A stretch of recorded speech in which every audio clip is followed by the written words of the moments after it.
Hello and welcome back to the Fantasy Playmakers. What's up, guys? In today's video, I'm going to be going through my start sits at the tight end position. So I'm going to be breaking down all 16 week 4 matchups and talking about all the fantasy football relevant tight ends, labeling them as a start or a sit. So what I feel comfortable with them in my starting lineup. While you guys are watching this, if you're enjoying the content, please just hit that like button, subscribe to the channel, and let me know your thoughts down below in the comment section. That could be any fantasy football related questions. And then if you want to see more videos like this, I'm going to have start sits for all the other positions, so running backs, wide receivers, and quarterbacks, so you guys can check those out after this. But let's just get into the first matchup, Thursday Night Football. We have the Jacksonville Jaguars traveling to Cincinnati to take on the Bengals, and I'm going to be sitting both of the tight ends in this matchup. The Jaguars just recently went out and acquired Dan Arnold. It looks like he is going to be the tight end one, but I'm not a huge fan of Dan Arnold as a player, and I'm definitely not a fan of this Jaguars offense, so that's just a sit right there. And then for the Bengals, CJ Uzomah is going to be a sit. Some teams just aren't going to use the tight end super heavily, and that's the Bengals. They have those three nice receivers, Jamar Chase, T. Higgins, Tyler Boyd. They've got Joe Mixon involved. They're just not really targeting the tight end a lot, and so that's why Uzomah is going to be a sit. Then on to Sunday, we have the Titans taking on the Jets, and I'm also going to be sitting both of these tight ends. Anthony Ferguson is on the bench. I could see an argument for maybe he's going to see some more targets now that A.J. Brown is down. But so far this season, he's been basically non-existent in that offense, and I just do not want to rely on him. And then Tyler Kroft for the Jets. This is a no-brainer. I really want nothing to do with that Jets offense overall. The only player that I would consider starting on that team is Corey Davis. Then we kind of have a pickup here with the tight ends. Chiefs taking on the Eagles. Travis Kelce locked into your lineup every single week. Number one tight end for the rest of the season. And then for the Eagles, I'm actually going to be starting at Dallas Goedert and Zach Ertz. Zach Ertz really kind of had his breakout here on Monday Night Football. And I think what we're seeing out of the Eagles is they do really want to get these tight ends involved. They have some young wide receivers, but none of them have really broken out and established themselves as the top weapons. So I'd be fine with having Ertz or Goddard in my lineup moving forward. I would prefer Goddard over Ertz, but both of them could be potential plays. Then we have the Panthers taking on the Cowboys, and the Panthers were the team that traded away Dan Arnold to the Jaguars. And so now it kind of opens up this opportunity for Tommy Tremble, who we saw get into the end zone on Thursday Night Football in Week 3. It seems like the Panthers really, really like him and want to get him involved. And so he's someone who could be kind of a sneaky under-the-radar pickup this week from the waiver wire. But I don't feel comfortable throwing him into my lineup after 1 week of production. And then I'm also going to be sitting Ian Thomas, who's the other kind of relevant tight end on that team. For this Cowboys team, I'm going to be starting Dalton Schultz and sitting Blake Jarwin. After the first 2 weeks, I'd kind of started to think that this is just going to be a tight end committee, and it probably will be, but it does look like Dalton Schultz is kind of the clear top guy in that committee. They may both be involved, but Schultz will be the number one tight end, and overall the position is just so thin that he's probably looking like a mid to maybe high-end tight end 2 moving forward, and so that could be worthy of a start. We then have the Giants traveling to New Orleans to take on the Saints, and it's just going to be sits all across the board here. For the Giants, Evan Ingram, Kyle Rudolph. An argument could be made that these tight ends are going to be involved because the Giants wide receivers are banged up. I just don't really want to rely on either of these guys. And the same thing applies for the Saints. Adam Troutman and Juwan Johnson are both going to be on the bench. There's just no upside with this Saints passing attack. They're going to win through their defense and through Alvin Kamara. I don't trust Jameis Winston. These wide receivers have not been able to get involved at all. So I'm just going to be completely avoiding the tight ends in this matchup. Next up, we have the Browns taking on the Vikings. And even though the Browns really do like to use the tight end position heavily, I just don't trust any of these guys. Hooper would probably be the best play, out of this tight end room, but don't love him. Same thing with Harrison Bryant and David Njoku. I just don't think any of these guys are going to be able to truly separate themselves from the pack and become a startable player. And then for this Vikings team, I'm actually going to be starting Tyler Conklin. This is definitely kind of one of the more borderline calls, but he had a really great Week 3 performance. When I'm looking at this Vikings offense, it is a very condensed target share. There are only going to be a few players who are involved in the receiving game. You obviously have Justin Jefferson and Adam Thielen, those top two wide receivers. Then you have Dalvin Cook out of the backfield or Alexander Madison, whichever one is playing. The RB1 is going to be involved in the receiving game. And then you have KJ Osborne and Tyler Conklin. KJ Osborne did not do much week 3, but he had a really nice week 1 and week 2. Tyler Conklin, kind of took advantage of KJ Osborne's slow game and put together a great week 3 performance. So if I'm going to be looking for a tight end to play, a fringe guy, I'd rather go with a player, who's on a good offense, on a condensed target share, and is just going to have those opportunities. So that's why Conklin is going to be in my lineup. We've got a divisional matchup here between the Lions and the Bears, and TJ Hawkinson has got to be locked into the starting lineup. He looked great in weeks 1 and 2. Definitely kind of had a slow week 3 performance, but I think he's going to bounce back this week against the Bears. He's probably their number one target. It's either him or DeAndre Swift moving forward. So that's exactly what you want out of the tight end position. For the Bears, I'm going to be sitting Cole Kmet.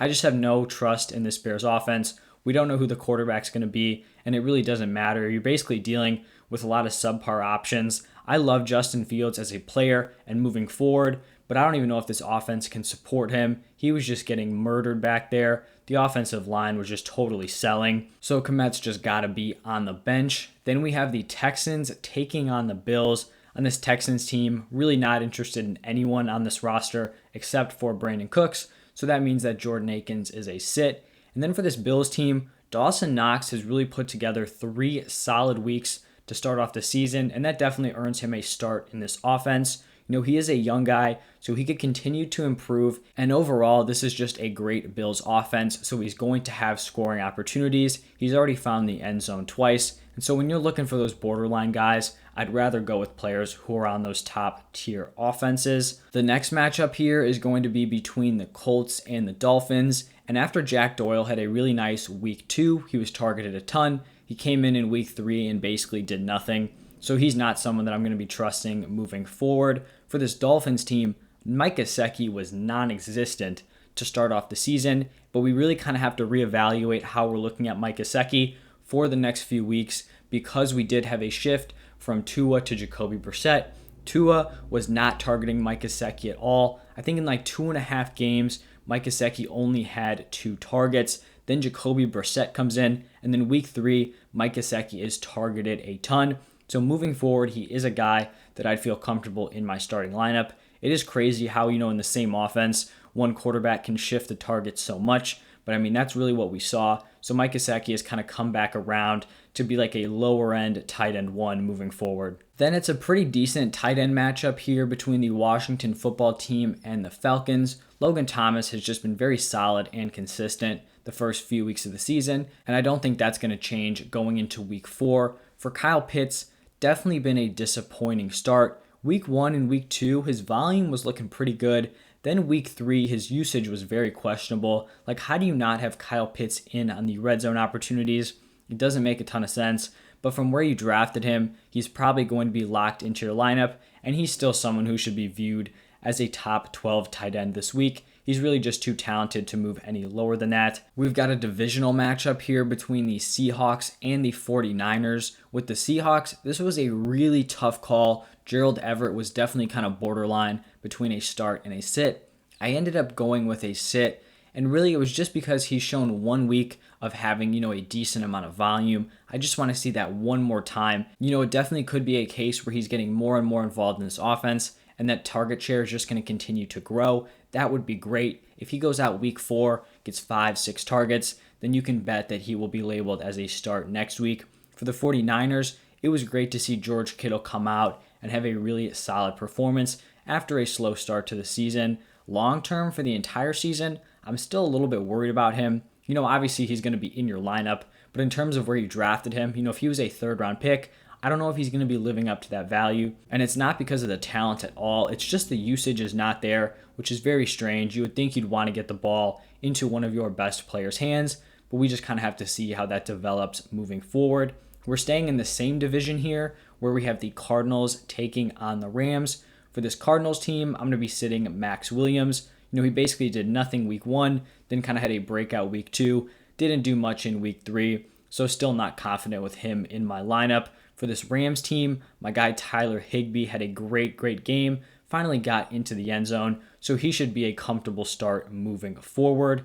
Then we're on to the Steelers facing off against the Packers. Pat Freiermuth is going to be a sit. I do really like him as kind of a young tight end moving forward. I just don't know if he's going to be able to get enough targets on this Steelers team. When you have Najee Harris out of the backfield, you've got that three-headed monster at wide receiver with Deontay Johnson, Claypool, and Juju. Plus, overall, this offense has not been good, so there's not even going to be a ton of touchdown opportunities. On the Packers side, I know Robert Tonyan had a down week 3. I think he's still someone who's going to be a start. We kind of knew coming into the season that he was going to be touchdown dependent. Week 1 I kind of throw out. Week 2 he came in, had a really nice performance. Then week 3, was basically non-existent. This is going to be a Packers team where you probably have Devontae Adams and Aaron Jones feasting every single game. I'd feel confident putting them into my lineup every single week.